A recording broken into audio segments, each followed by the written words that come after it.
probably going to go ahead and just do the head collar. For me, I'm short, and it doesn't make it easy when I got a tall guy. So I get him as low as I can, I don't think you can which go is any low as it lower. goes. And so this is, yeah, perfect. 'Cause I'm happy.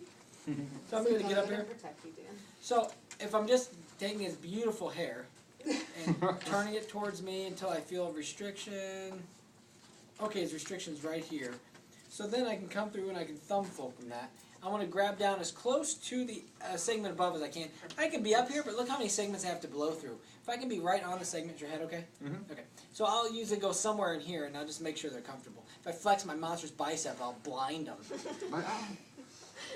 So I'm blocking here, and I'm not just blocking with my thumb, and I'm not squeezing them. I'm getting my thumb and my whole thumb in there, and I'm pushing down and in to block that segment. This segment I'm grabbing for above, and then I'm just going to pull across. So I'm just forcing some rotation through there. I'm mobilizing his rotation.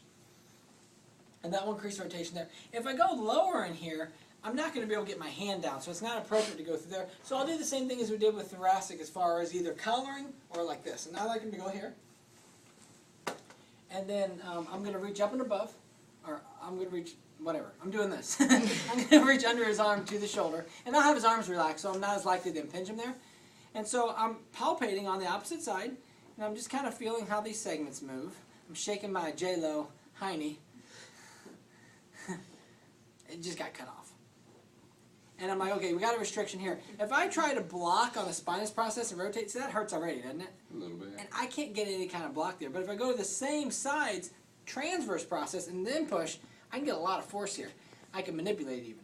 So this is a great way for me to do a rotational mode, blocking transverse same side, still left rotation of the cranial segment.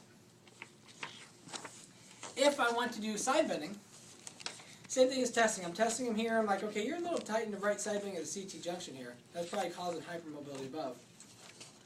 So I'm going to get you in here, and I'm just going to pull him towards me. Supinate this hand, pull him towards me, and then I can feel the side bending.